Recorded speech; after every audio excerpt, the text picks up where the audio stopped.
నీకు రిజర్వేషన్ ఇచ్చింది ఎకనామికల్గా అడుగు తింటారు కాబట్టి ఇచ్చారు, అంతే కదా. అట్లా ఐఏఎస్ ఆఫీసర్ ఇంట్లో వాడికి వాడి కూతురికి దాని తర్వాత ఇప్పుడు వచ్చేవాళ్ళకి అటు బాధగా చెప్పేసి బాగా చెప్పేసి why are you doing this? ఇలా చేస్తూ డాక్టర్ ప్రొఫెషనల్ చేస్తే ఆడికి కత్తిరిలోనో బ్లేడ్లు మర్చిపోతుందని చేస్తాడు. చాలా కూల్గా మాట్లాడి ట్రై చేయాల్సిన సందర్భం. అరే లుచ్చాగా ఇంకోసారి కెమెరా ముందుకు రాకు. ఇలాంటి పోరంబోకు నా కొడుకులు కెమెరాల ముందుకు రావడం వల్ల ఏమవుతుందంటే సమాజంలో వైషమ్యాలు పెరుగుతాయి, సమాజంలో దూరాలు పెరుగుతాయి, సమాజంలో ఆంతర్యాలు పెరుగుతాయి.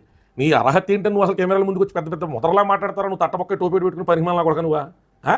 నీ అర్హత ఏంటని మాట్లాడతావు అడుగుతున్నాను నేను. కాలేజీ చేసుకుంటారా పైల్స్ పేషెంట్లాగా? ఏం అవసరం నీకు పరిమాణాలు కొడక?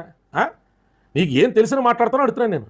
బాబు అంబేద్కర్ అనేటువంటి వ్యక్తి నీ బతికెట్టి ఎప్పుడైనా స్పెల్లింగ్ సరిగ్గా రారు నువ్వు ఒక తిప్పుకోకుండా నువ్వు రాయి. నువ్వు పేపర్ మీరే చెప్పోసా సరిగ్గా. బాబు అంబేద్కర్ అనేటువంటి వ్యక్తి గురించి చెప్పోసారి. ఆయన జననం నుంచి మరణం దాకా చేసిన గొప్ప విషయాలు చెప్పు. ఎప్పుడైనా మెటర్నిటీ లీవ్ బెనిఫిట్స్ చేసిన కృషి అంటే చెప్పు. ఈ రోజు మనం అందరూ అనుభవించినటువంటి రాజ్యాంగ రూపకర్త కింద కాకుండా తీసుకున్నటువంటి విభిన్న